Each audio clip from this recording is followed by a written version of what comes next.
Hello, welcome to Intensifying Treatment for Type 2 Diabetes according to current guidelines, an office hours activity. My name is Dr. Vanita Aroda from Brigham and Women's Hospital and Harvard Medical School. I'm so happy to be here with you today. I want to thank PeerView for providing the session and to Lily for providing the educational grant for the symposium. Throughout this presentation, please watch for additional follow-up polling, and you can submit your questions using the chat feature. I will be answering them live in the chat during the first 30 minutes and live on your screen for the office hours portion in the second 30 minutes. You can view and download today's slides and helpful practice aids on the PeerView website. Let's begin. Our goals for today. We want to augment your knowledge of the long-term consequences of therapeutic inertia, meaning the failure to intensify treatment in people with type 2 diabetes. And we hope to equip you with strategies to intensify treatment to help people with type 2 diabetes reach their glycemic and weight loss goals. Time is of the essence, so let's begin. We have no time to lose. Intensifying type 2 diabetes treatment to minimize complications. The neat thing about being part of educational activities is even now the educational activities are evidence-based. So what you see here is that today's webcast was designed to fill gaps exposed by other recent CME activities on type 2 diabetes and weight management. So in previous activities who answered correctly, they were able to recognize that timely intensification is linked to improved patient outcomes. They were able to cite evidence-based rationales that are aligned with the guidelines.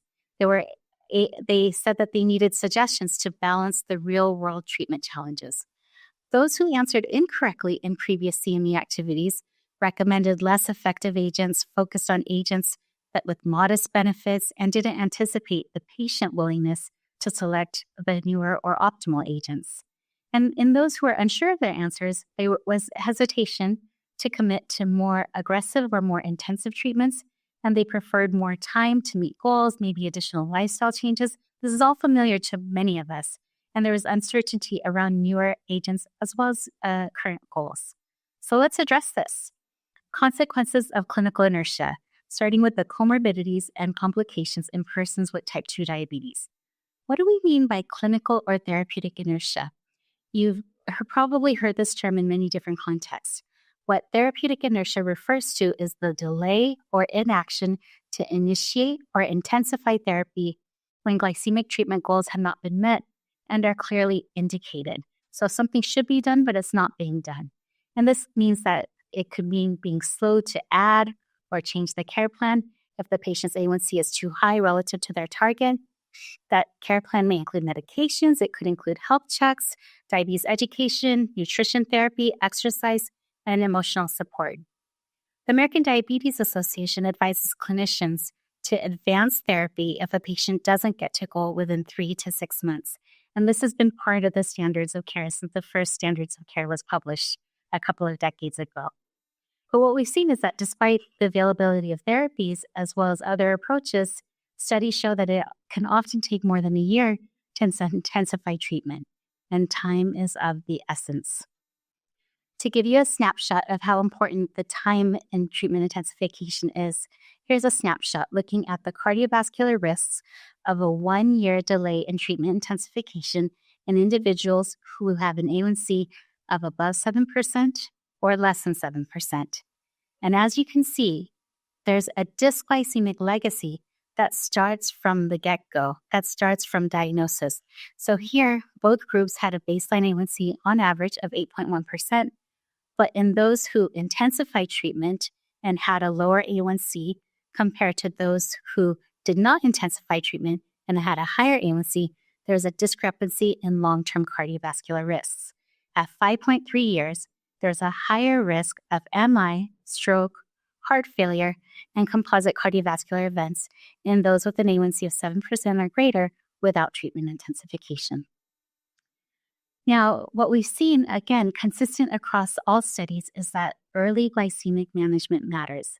This is from the Diabetes and Aging study, and I call this the glucose pack years concept, where what you see is compared to within that first year of diagnosis, compared to maintaining an A1C of less than 6.5%, even a slightly higher A1C in the blue circle A 6.5 to less than 7% is associated with an increased risk of microvascular, macrovascular complications, and mortality.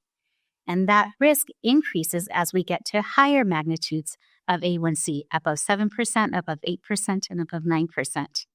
Now let's increase the exposure time. What happens if you have increased exposure to higher glycemia over 2 years, 3 years, all the way up to 7 years? You can see an amplification of effects. So you see a cumulative risk based on glucose exposure. Hence, the time starts from the diagnosis. We also see in a lot of epidemiologic studies that early weight management matters. Here you see from large cohort databases the increased risk of cardiovascular disease, morbidity, and mortality in both men and women, going from healthy weight in green to overweight in orange to obese and severely obese. What's also been seen in some studies is with underweight, you can have a U-shaped curve or a J-shaped curve. So there could be some differences in populations or individual cultures, but the trend remains the same, is that the higher body weights do translate to higher risk of complications. And what we've also seen from large epidemiologic studies is that early weight management matters. Here you see from large cohort studies that increased body weight in both middle-aged men and middle-aged women is associated with an increased lifetime risk of cardiovascular disease, morbidity, and mortality. And what we see is that the lifetime risk for total cardiovascular disease exceeded 30% for men and women in all BMI groups, that participants in higher BMI strata had higher lifetime risks for cardiovascular disease through the age of 95. However, all-cause mortality was higher for underweight individuals. So keep that in mind as you tailor it to the individual in front of you.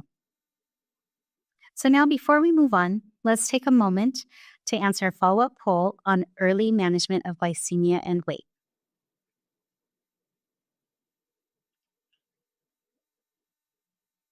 Next, let's explore glycemic and non-glycemic effects of therapeutic options. So what a day and age we live in where, it used to be where all drugs were kind of created equally, but that's not the case in diabetes.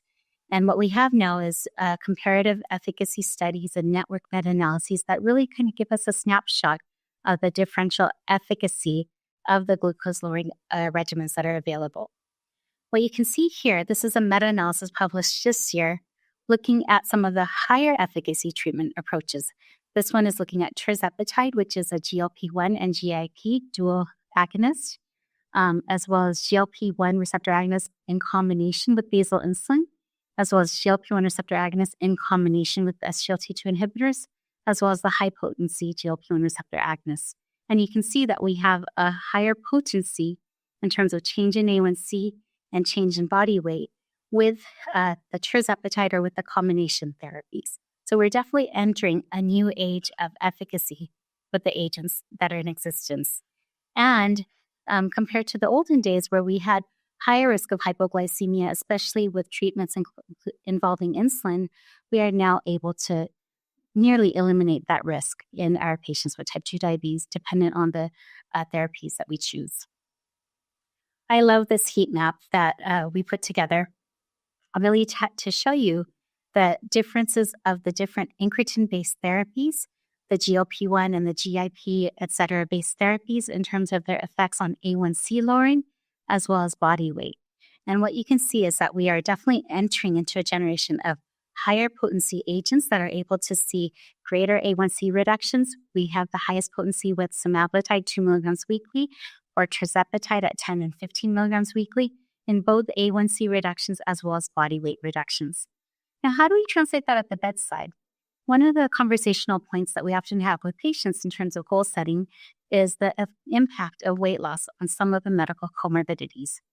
What we're all used to and we've all been trained is that 0 to 5% and 5 to 10% of weight loss can improve blood sugar, it can improve blood pressure, it can improve lipids, it can improve menstrual cycles, for example, in PCOS.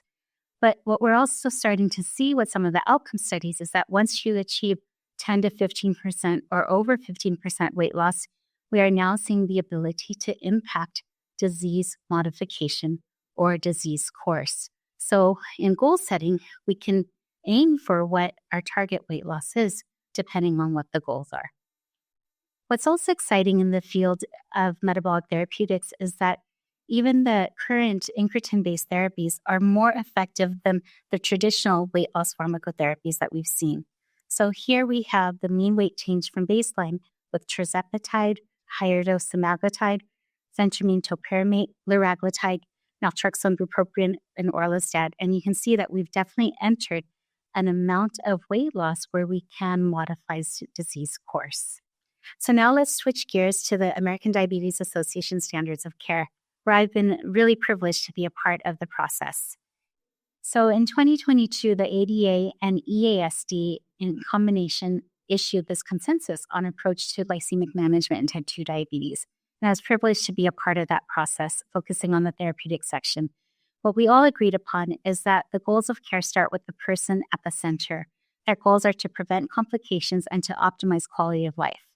We also realize that there are many principles of care that we need to recognize in order to support the person at the center, including, for example, shared decision-making, paying attention to our language, making sure that there's structured education, support, that we're looking at the whole picture of not just medications, but also health behavior modification. In terms of medical approaches, these are the 4 cornerstones that we focused on. One is making sure that we support glycemic goals through our glycemic management and the medications that we choose. 2 is recognizing weight management as a co-primary to glucose management and addressing it through any number of evidence-based tools that we have. In addition, not to forget that type 2 diabetes does increase the risk of cardiovascular disease, and therefore it's important to pay attention to and focus on cardiovascular risk management. And lastly, we have entered the era of the cardiovascular outcomes trials where we do have 2 classes of medications that can support cardiorenal protection. In other words, reduce the risk of cardiovascular disease and kidney disease. So there are specific agents within the GLP-1 receptor agonist class and the SGLT2 inhibitor class that has evidence to do so. I want to break it down a little bit further. So if we look at the algorithms in the international consensus, there are different buckets. So different agents of medications for the different health priorities. For the goal of reducing ASCVD risk, we again know from the CVOTs that there are specific GLP-1 receptor agonists and SGLT2 inhibitors with proven cardiovascular disease benefit. They are listed here. In terms of reducing A1C, we were very deliberate in the language that we chose here. We will all recall that in previous iterations of guidelines, the foundational therapy was metformin, and add a second therapy, add a third therapy. Here we said, keep the eye on the goal. Choose approaches that provide the efficacy to achieve goals. This may be metformin, this may be combination therapy, this may be a choice from any of the tiered therapies from very high to intermediate efficacy. So choose your agents that will help support patients getting to goal and maintaining the goals. We also included language on recognizing the importance of weight in type 2 diabetes and long-term outcomes.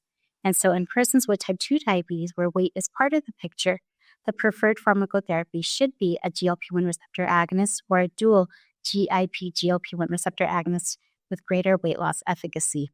And we tiered the levels in terms of efficacy on weight loss, with your very high efficacy being semaglutide or tirzepatide, and then followed by high, intermediate, and neutral. So now that we've had all this progress with therapies, how are we doing? If we look at the different databases, we see that over time, from 2011 to 2021, our proportion of patients achieving A1C goals hasn't budged too much. Here we see A1C in adults with diabetes and an A1C of less than 8% that is essentially unchanged over the last 10 years. And so this has been a high priority for the American Diabetes Association because the ADA publishes its standards of care every year, but what good is it if we can't keep up? And so despite more drugs, despite more education, despite more technology, the average A1C hasn't changed. And in terms of complications risks, what we worry about is that the number of persons with type 2 diabetes with an A1C over 9% has actually increased over the last 20 years. The ADA has established its OTI movement, Overcoming Therapeutic Inertia, and I really want to recommend the resources on the American Diabetes Association website, including this 5-minute video, which is highlighted here. And that is, just some bullets on treatment intensification. We know that only 5% of persons with type 2 diabetes on Medicare use diabetes self-management and education services, for example. We know that reaching A1C targets soon after diagnosis predicts better long-term control. We know that persons with type 2 diabetes say they are willing to do more than their physicians believe they will do. So there are a lot of findings and a lot of areas that we need to work on. And we also know that less than 50% of persons with type 2 diabetes continue or persist on glucose-lowering medication after 1 year. Lots to work on. So let me highlight for you now the OTI initiative, the ADA Overcoming Therapeutic Inertia Initiative. Again, lots of resources on the American Diabetes Association website, but I want to highlight the 3 main bubbles of focus. 1 is in research. 2 is in collaborative barrier busting, realizing that we can't do it alone. It really does take a supportive network and alliance. And then 3rd is education and awareness to promote clinician success. The website has a lot of great wisdom and tools that one can download and incorporate into their own practice. I'm going to highlight a few pearls that I think are particularly valuable in terms of understanding the impact of therapeutic inertia on persons with type 2 diabetes. One of the recommendations that I feel strongly about is to schedule diabetes-only visits so that you know what the focus of the visit is and it becomes a shared goal for the patient and the clinical team. And so we know that if we can focus on diabetes, we can really impact long-term outcomes in other health areas. Also ask office staff to remind patients to bring their glucose logs, list of medications, monitoring devices. Aim to adjust therapy when the A1C is not at goal. Set that as part of the expectations. It's no fault, no guilt of anyone at all, patient or provider, but keep the eye on the prize of A1C. And consider making changes between A1C tests based on monitoring results. Another area is it's important to recognize when there are barriers. So to recognize therapeutic inertia, check for barriers. Is there diabetes distress? Is there depression? Is there low health literacy? Are there social determinants of health impacting advances in care? Another common technique that we use in practice is to schedule the follow-ups based on where you're at. So if the A1C is quite high, schedule a sooner follow-up, for example, 6 to 8 weeks. If the A1C is a little bit high, 7 to 8.9%, schedule it modestly sooner, every 2 to 3 months. Only when they're stable, then you can have the follow-up scheduled every 3 to 6 months, for example. And in terms of planning with patients, develop a diabetes care plan that includes a personal A1C target. Let everyone know what the goals are of care. Take into account the patient needs, the patient morbidities, concerns, and wishes, and review the target goals with the patient on a regular basis. Also, it is recommended that all patients should be referred for diabetes self-management education when diagnosed or if they've not received this before. I highlight here for you the American Diabetes Association campaign to overcome therapeutic inertia. They started with a call for applications for grant proposals and ideas a few years ago, and have really developed an elaborate website with toolkits based on the learnings, as well as lots of educational programs. So you can explore the toolkit, look at the insights, and listen to the webinars and podcasts highlighting the community of experts. Here's one publication that I want to highlight, showing some of the research areas that are in place to try to overcome therapeutic inertia. One is looking at care management and patient education-based approaches, including virtual patient coaching, self-management education, glucose telemonitoring as examples. There have also been physician-based programs throwing additional education towards the physician. So looking at education regarding guidelines, in-person training and support from specialists, and face-to-face feedback, as well as computerized or digital reminders. Two of the most promising that in terms of study data are nurse or CDCES-based approaches as well as pharmacist-based approaches. Now, in both instances, there's evidence-based guidance and protocols that the clinical team can use to support helping patients get to goal. And what I found interesting in this publication is that if you just utilize education alone without the intensification protocols, you're less likely to get effect as opposed to marrying the treatment titration protocols with education. What other models are there? So here's a publication that I appreciate from Mosenson and colleagues, where they said, you know what, for most patients will be at higher cardiovascular risk. For most patients, you can approach a simple algorithm, and that is looking at lifestyle modification, education for all. And for most patients, they'll benefit from foundational metformin and as well as disease-modifying therapies, or GLP-1 receptor agonists and the SGLT2 inhibitors, where there are outcome studies demonstrating their benefits in ASCVD, in heart failure, and in chronic kidney disease. And for patients who are in a catabolic state or have symptomatic hyperglycemia or an A1C is elevated above 9%, that's where you incorporate your quickly effective therapy of basal insulin. And another model that I want to highlight is done at Vanderbilt. So this is the Vanderbilt Collaborative Diabetes Management Model, recognizing that there are a lot of patients with diabetes and perhaps not as many specialists. So here's a tiered approach where all patients with diabetes in the panel are seen by the primary care provider. If the patient is meeting their goal, they continue to follow up. If there's evidence that assistance is needed or the patient is not meeting the goals, they're referred to a 12-week program focusing on diabetes self-management and education support, as well as medication optimization. And then for the complex patient, there's an open dialogue and referral to the specialist. So this would be the endocrinology referral.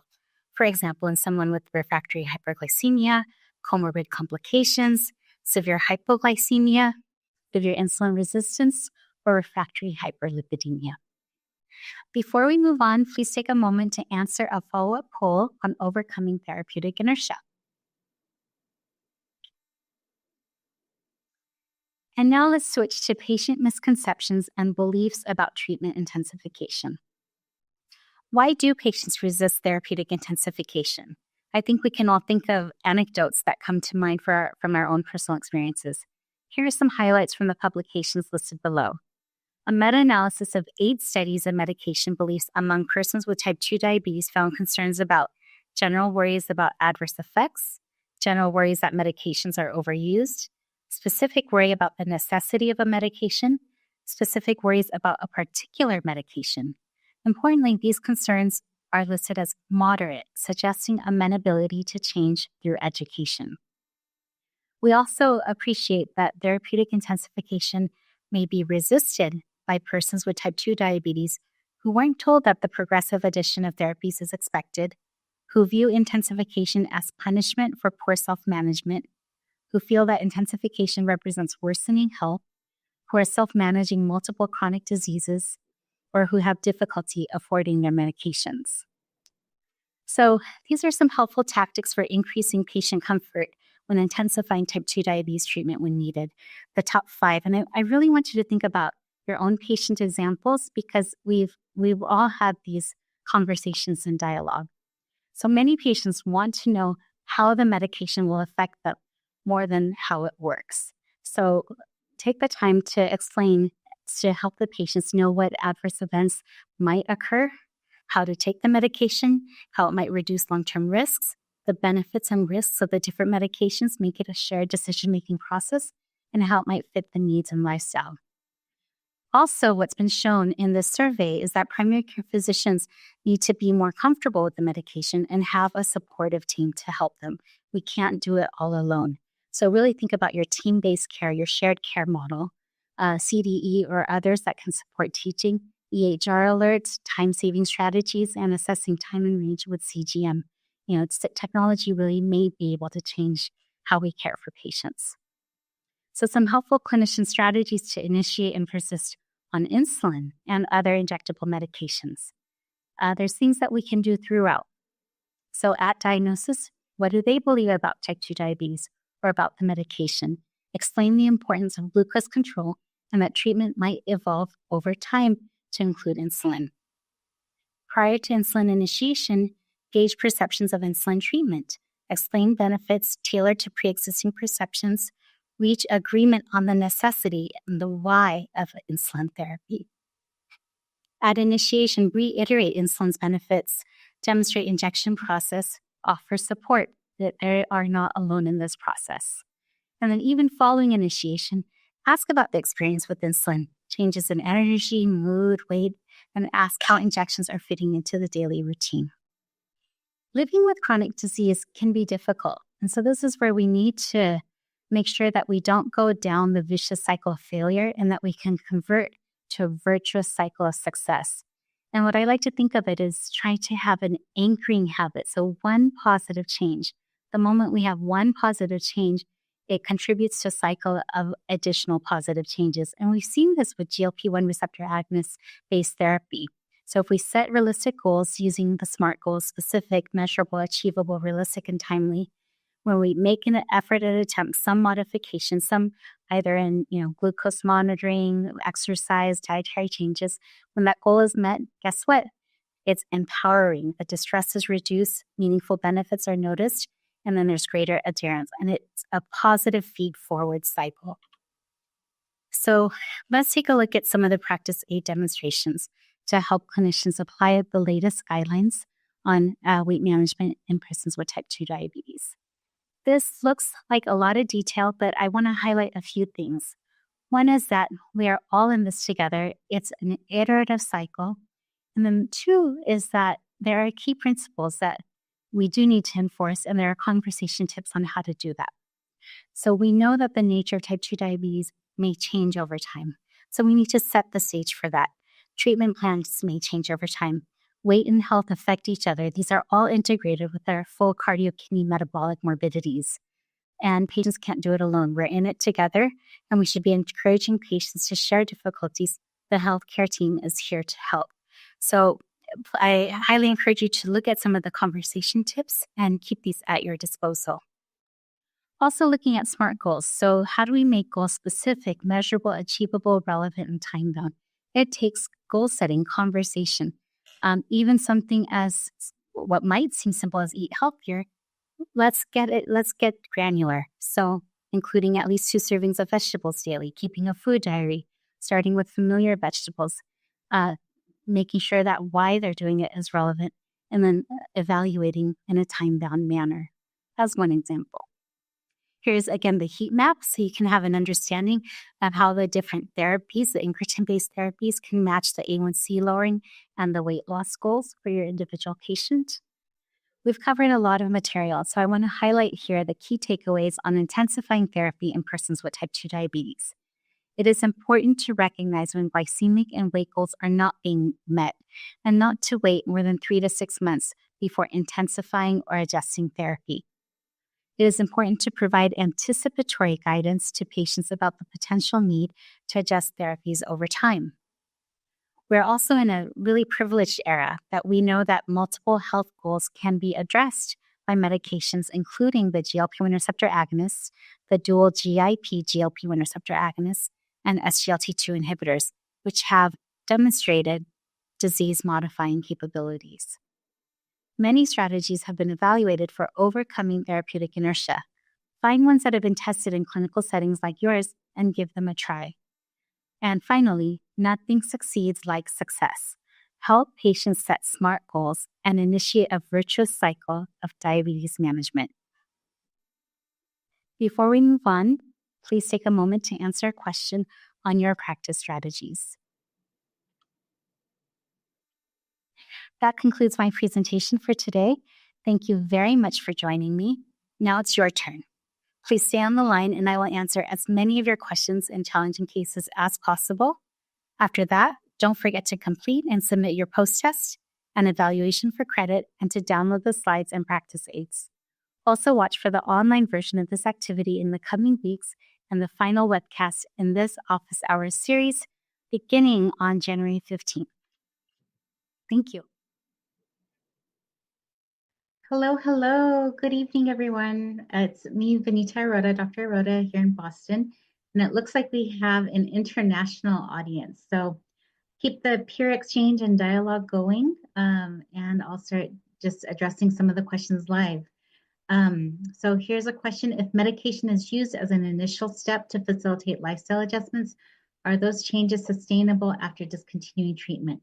I think this is the research question of the century. So if you look at the studies from the phase 3 programs from these agents, once medications are stopped, you do see a relapse of increase in weight gain, as well as increase in blood pressure, increase in C-reactive protein. And so what's really needed is to do a combination of integrated lifestyle counseling while tapering off medications and seeing what the right dose is and being able to have a flexible strategy. You know, we hear lots of anecdotes from clinicians who really work with the patient to make those tapering adjustments or, you know, titrating up and down to find what best suits the patient. But I think that is definitely the research question of the hour. Okay. There's lots of questions rolling in. Explain the importance of understanding the impact of these medications on each patient.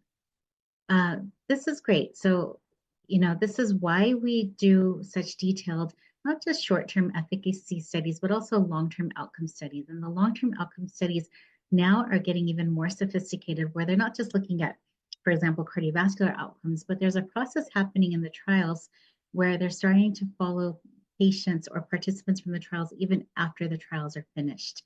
And so I think, again, over the next decade or so, we're going to have a real sense of long-term impact on healthcare utilization and other quality measures.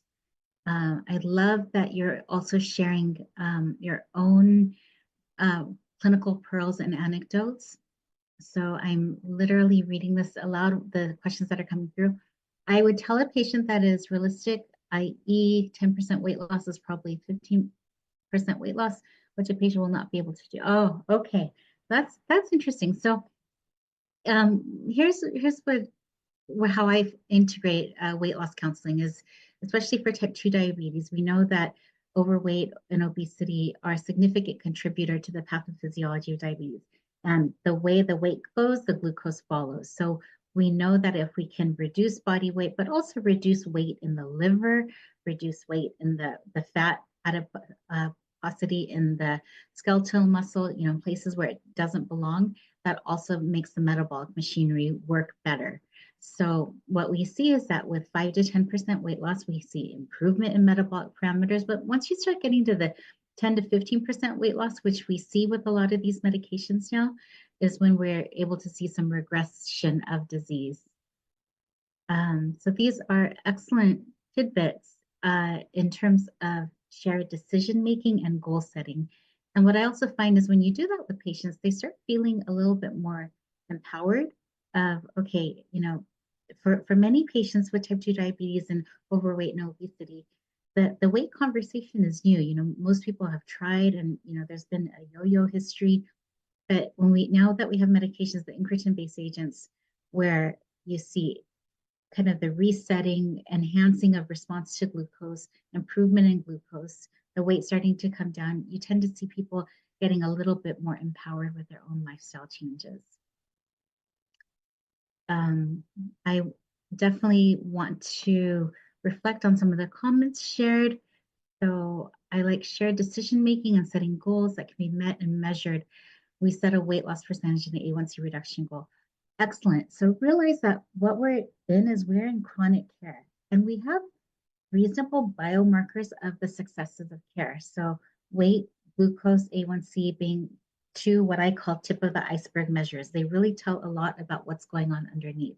And so assessing these every 3 to 6 months and allowing patients to come to you with where they are at without any judgment, blame, and just meeting them where they're at. And also, you know, kind of illustrating for them where we're trying to head towards.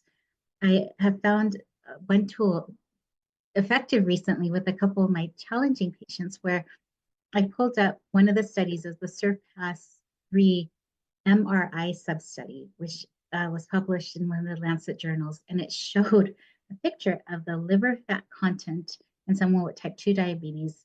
It was about 26% before and after treatment went down to about 2%. And I said, you know, it really isn't about decreasing weight, but it's about decreasing the abnormal weight and the abnormal weight deposition. And then that's where I've seen, things kind of clicking for patients because they see, this is what's going on in my body. I think the analogy there or comparable is, when cardiologists show coronary scans with their patients of, this is the effect and this is what we're trying to treat. More questions are coming in.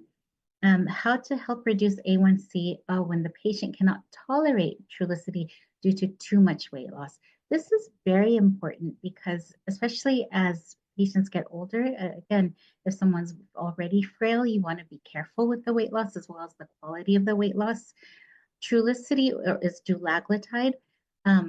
We tend to favor dulaglutide, especially at the lowest dose of 0.75 milligrams once a week because it has a modest effect on body weight.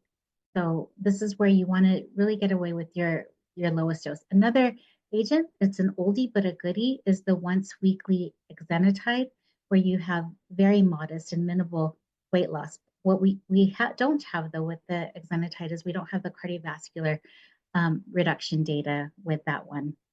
Currently on Tradjenta and glimepiride, allergies to metformin and Farxiga. Ooh, challenging. So you've got you have multiple therapies and really not tolerating the weight loss. So I think you've got other agents that you can consider within the class and also even other agents outside of the class. I would also never forget our tried and true friend of insulin. So insulin has its benefits in terms of reducing hyperglycemia, especially if someone has significant hyperglycemia or is in a catabolic state, and it doesn't cause weight loss, as we know. Let's see, more questions, more comments, and more of your experience. The other kind of tools and tricks. So with both, with tirzepatide, we've got a broad range of doses, the smallest being 2.5 milligrams. With semaglutide, you have the smallest at 0.25 milligrams, but some people off-label will go even below that through click method. So there are ways to kind of utilize smaller doses. And then again, with dulaglutide, you've got the lowest dose of 0.75 milligrams once a week. So this is an interesting question. Must change lifestyle first and then add a GLP-1? I would say no, they go hand in hand. So it's important to think about lifestyle at every stage across the continuum of diabetes care. So whether it's prevention of diabetes, early type 2 diabetes, or even if they're on multiple agents, or even if they're on insulin, we re-emphasize lifestyle changes throughout, but it's not a prerequisite to considering or to adding a GLP-1 receptor agonist. What I tend to do is I tend to educate on the effects of the medication. So for example, as we're starting a GLP-1 agent, I'll say, with this agent, you'll feel fuller faster. You may not eat as much as you were before. So, instead of having the full plate, you may actually be eating about half of your serving. And that's okay. That's expected.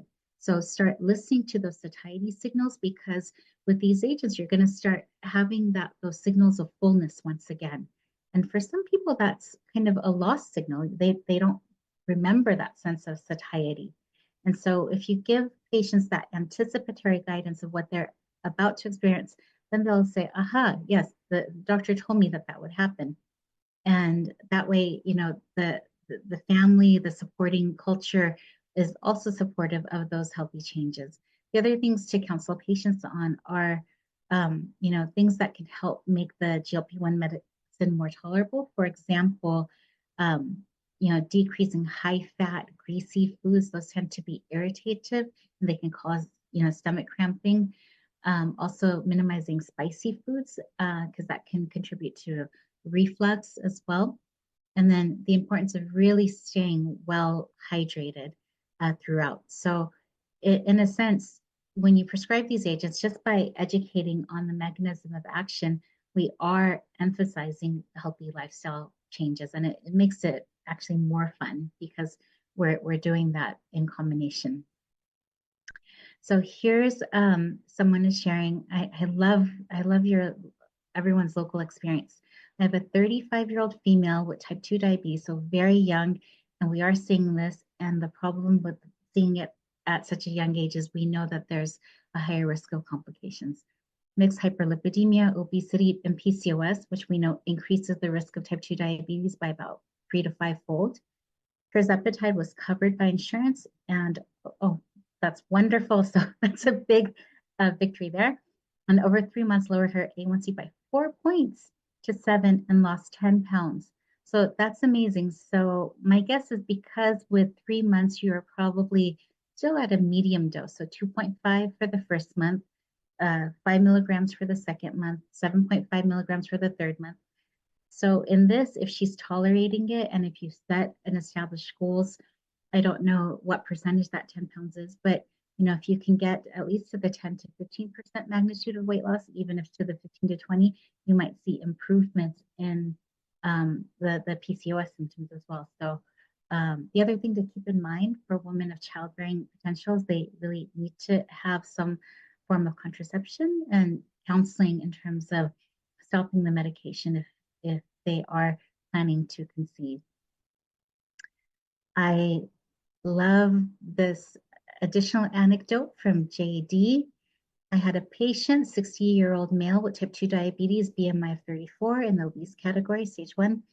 We discussed cutting out non-water beverages. I call that the low-hanging fruit because you'd be surprised how many people still consume sodas regularly. So soda, iced tea, lemonade, sports drinks, juices.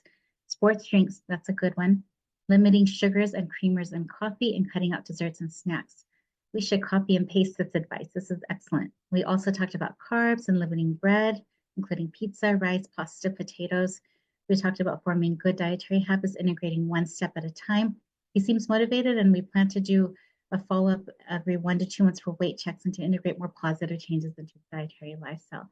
Excellent. I don't know. I have no political inclination on this, but sometimes what I feel is, again, the incretin-based agents have kind of made lifestyle counseling in vogue again. And, we've tended to forget about that when we focus purely on pharmacotherapy. But with the incretin agents, we are able to, I think, effectively do both. Patient notes that healthy food is expensive. This is actually, it's a real problem. So we've heard of the concept of food deserts, not dessert, but DESERTS. And all you have to do is go to the airport to see that a tub of carrots costs $6, whereas the Doritos cost $1. And that's part of what's contributing to the social inequity that we are seeing locally as well as globally. And so part of the education there, and what I have found helpful, is to just listen to the patients and what they typically eat and what they typically have, and seeing if there are some healthy swaps that one can make. And so, for example, if someone has rice and vegetables or a protein with their meal, can they substitute the white rice and maybe substitute it with brown rice or quinoa, other grains that may not be as expensive, thinking about, kind of cultural background, some of the healthier, less processed, less refined foods, and thinking of mechanisms of ways of having healthy vegetables, whether frozen or fresh, more incorporated in the diet, as well as protein. So Jay Stans, MD, thank you for sharing. You're on the air. I'm just kidding. My patient was an obese 60-year-old female with type 2 diabetes, hypertension, hyperlipidemia, but plateaued with weight loss on Weight Watchers and had an A1C in the 8s. I wanted to improve A1C and help with weight loss, so I just suggested tirzepatide. The biggest challenge was informing the patient on how to use the injectable medication and making sure her pharmacy had it in stock. This is excellent. So, definitely we can't diminish the efforts that programs like Weight Watchers, Noom, et cetera, make in terms of creating that foundation of healthy lifestyle. And so, those type of foundational educational approaches should continue, but we also want to get to goal. So the glycemic prize is to help achieve glycemic targets. For someone who's 60 with those comorbidities, I would think we would want to help her achieve an A1C of less than 7%. In terms of the tirzepatide, I don't know if you have access to kind of a demo pen, but the interesting thing there is that they are auto injectors, so you don't even see the needle.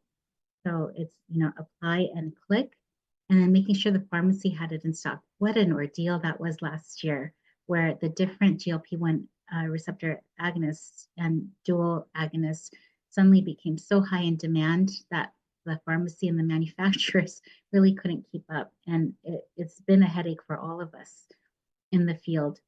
What some of us have learned to do is, you could switch between the agents. So there are dosing charts and articles that give you kind of comparable efficacy between the agents. You want to be careful not to go switch to too high of a dose, because again, the key with this class of drugs is to start at the lowest dose and build up to what is needed. But from what I understand, at least in the recent months, I feel like the shortage issues has really subsided, or that there's better communication between kind of the different pharmacies, et cetera, in terms of what is available. Hello, Britzy. Which of these therapies have been studied with basal insulin and shown to be effective in lowering sugars with that combination therapy? Actually, all of them have had studies done with basal insulin as part of their phase 3 programs. This has been part of what the FDA required prior to approval. So, we have a sense from the phase 3 data with the incretin-based agents that these agents tend to be insulin sparing. So when you add it and someone is on insulin, what we find often is that you need to reduce the dose of insulin. So there are some publications and anecdotes on how that's done. What I tend to do is I look at what their baseline A1C is. If their baseline A1C is less than 8.5% and I'm adding a highly efficacious incretin-based agent, then I will give them down titration instructions. I might, reduce the dose of insulin by 10%. And then what I tell the patient to do is to reduce the dose of insulin by 2 units as their fasting glucose starts going to less than 100. And that's to allow the incretin to take its effect. We have a nice publication in Clinical Diabetes with an algorithm highlighting that. But yeah, definitely we have entered a day and age of not just adding on these agents, but incorporating them. So as you're incorporating these agents, take a look at the sulfonylurea dosage. Oftentimes they won't need as much, and you don't want to increase the risk of hypoglycemia. And also take a look at the insulin dosage and give proactive instructions on when and how to reduce the doses of the sulfonylurea and the insulin. Aha, okay. Henry A, is GLP-1 and GIP-GLP-1 comparable and interchangeable? Okay, from a molecular standpoint, they are different. One is a single agonist, the other is a dual agonist. From a clinical hat, we do interchange them. You just have to be careful of the dosing. So low dose tirzepatide is at 2.5 milligrams to 5 milligrams. Semaglutide is an example. The initial titration step is 0.25 milligrams and then to 0.5 and then to 1. So you want to be careful on the dose you switch to. When in doubt, if I'm switching, for example, up to tirzepatide, which again is a more potent agonist in terms of efficacy, I will tend to just try the lower dose, the 2.5 milligrams, and make sure that they tolerate it before escalating up to their other doses. However, if they're on a very high dose of semaglutide, for example, 2 milligrams, then you can use the art of medicine to say, okay, it's reasonable to switch over to the 5 milligram dose of tirzepatide. Santiago H. Okay. Patient with refractory type 2 diabetes. So probably a lot of insulin resistance, probably weight contributing to this, was on Trulicity, which is dulaglutide, but not having goal A1C, even with dose titration. Yes, with dulaglutide, again, starting dose at 0.75 milligrams to 1.5. As you start getting above 1.5, it becomes more incremental effects. So it's not huge effects beyond that. Switch to Mounjaro, which is tirzepatide, and now doing well. And this is very common. When someone is not at goal with one agent, it doesn't mean that they failed it. It just means that they need an agent with a higher efficacy to help them reach their goals. Having a coupon to use helped with the cost concerns, and patient tolerated the switch well. That's a really outstanding and real world scenario. So hopefully they can continue to have access and maintain because again, there is benefit in achieving glycemic control as well as supporting weight journey for patients with type 2 diabetes. As you guys are teaching me, I hope as much as we're enjoying the educational exchange. Okay, what other comments, questions, feedback, or local experiences do you have? I'm just scrolling through to see what are some common themes. I think some common themes are knowing that just because one medication doesn't work doesn't mean that they have failed. It's just, again, intensifying. We have choices. We have tools that can match the therapeutic needs.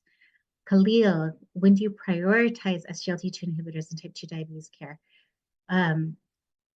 Again, a huge paradigm shift for us in the field was, empagliflozin was in the EMPA-REG study was the first study to show that the SGLT2 inhibitors reduce risk of cardiovascular disease and have a really prominent effect in reducing the risk of hospitalization for heart failure, which we know is common in people with type 2 diabetes, reducing the risk by about 35%.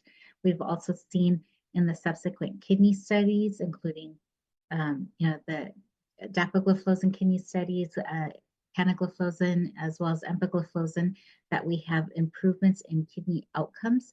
So when do I prioritize SGLT2 inhibitors? And what's recommended in the guidance is if someone is at high risk for heart failure, if someone has evidence of chronic kidney disease, if their EGFR is less than 60, if they have albuminuria, or as an option to help reduce the risk of overall major adverse cardiovascular events.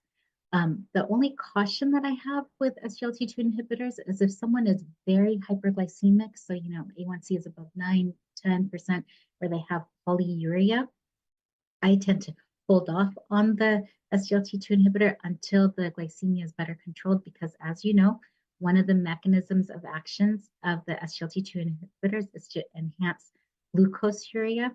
So if they're already having a lot of excretion of glucose in the urine, I try to not make that worse, because we do want to have caution about risk of infections in the genitourinary area. So JD, if a patient is at A1C goal, okay, good, but would like to continue to lose weight, should dose be increased to match dose of comparable GLP-1 marketed for weight loss? Yeah, this is, I love how you put should. You're going to get me in trouble. So this is, again, where that conversation at the bedside makes a difference. I would say you can. It's not necessary, but it becomes a risk-benefit conversation of, yay, we've achieved our glycemic goals. What are our weight loss goals? And it's the same medication. What's different are the doses. So, for example, semaglutide approved for type 2 diabetes is Ozempic. The maximum dose there is 2 milligrams. Semaglutide approved for weight loss is Wegovy, and the maximum is 2.4 milligrams. So, you can have pretty similar effects. It's just a branding issue. Similarly, for tirzepatide for diabetes is Mounjaro, goes up to 15 milligrams. Tirzepatide for obesity is Zepbound. It's the same dosing, up to 15 milligrams. So you can use your clinical decision-making skill that's there. I think, the labeling is there for a reason, and it follows the pathways of the trials. Great. Additional. We still have a few minutes left. I want to see some nice take-home international themes. So those of you who haven't seen the ADA Standards of Care, they publish every year in print in January. And just last week, the online version came out. Another area that you'll want to pay attention to, if you haven't, not just whether there's ASCVD or a high risk of ASCVD or kidney disease, but now paying attention to metabolic associated steatohepatitis, so MASH or MASLD. So for those of you who haven't done this, has been a big paradigm shift for us, and that is, looking at the FIB-4 score, the fibrosis 4 score, to see if someone is at risk of having metabolic associated steatic liver disease, and really considering these agents, because they not only have a potent effect on the glycemia, but on the weight, but also in addressing the MASH picture. Okay, so AJ coming in at the nth hour. Truly, I don't recommend any particular GLP-1 agonist in particular because they all have great benefit. The number one factor is cost. You know, you're right. The therapy that will work is the one that you have access to and the one that you are able to use. And although metformin is first step recommended for treatment of type 2 diabetes, let me pause and comment on that one first. So metformin has traditionally been recommended as the first step foundational treatment for type 2 diabetes. But if you look at the updated guidance, there's permission to really start thinking about what the driving factors are. And continuing as an obesity medicine specialist, my bias is to instead recommend GLP-1 agonists plus or minus metformin. That's brilliant. And again, I think for me, it was such a privilege to be a part of the updated guidance because what we were able to say is, yes, metformin is tried and true. It's foundational. It's been trusted. But now we don't need to look at each other funny if we think that addressing the obesity picture or addressing the cardiovascular risk picture is an equal priority. And I'm going to finish reading AJ's comment. Usually patient has to fail metformin first to get the GLP-1 agonist covered, but still my number one choice for patients. And that's really, again, forward thinking. And I think with the updated, not just the ADA guidance, but the international ADA and ESD guidance, I think we've got kind of guidance to provide to the payers as far as, you know, the evidence to support improved outcomes, improved risk, as well as addressing the treatment goal priorities. And I am seeing, I think this might be our last comment. So if you have something burning, go ahead and sneak it in if you can. Here's SPM. One of my patients is a 63-year-old male with type 2 diabetes, switched from Ozempic, which is semaglutide, to Mounjaro, which is tirzepatide, and able to achieve A1C of 6.3% as well as increase in weight loss. I think this is a great way to end it, and that is that, you know, not all of these drugs are created equally, just like not all of our patients are created equally. And it's always it's worth revisiting the treatment choices we have available. So just like, again, with head-to-head studies, we do, as well as network meta-analysis, we have a sense that tirzepatide has a higher efficacy that it can offer in terms of glucose lowering and weight loss lowering. But now we have the next generation of medications that are being studied in phase 3 trials that are really taking advantage of the different hormones and physiology that we're understanding. So we are going to have lots of choices. And for both, from an efficacy lens and a safety lens, we can map out which therapies are appropriate for our patients. So for example, for the patient in front of me, high magnitude of weight loss may not be the priority. So again, we want to balance the efficacy, keeping our eye on the prize of getting to glycemic goal, supporting the weight management journey, being attentive to cardiovascular risk with an eye towards improving long-term health, quality of life, and minimizing risk of complications. I think that's the right point to just say thank you to everyone for sharing your anecdotes, stories, your educational pearls, and spending this time together. So keep the peer dialogue and exchange going, and I will say thank you and sign off.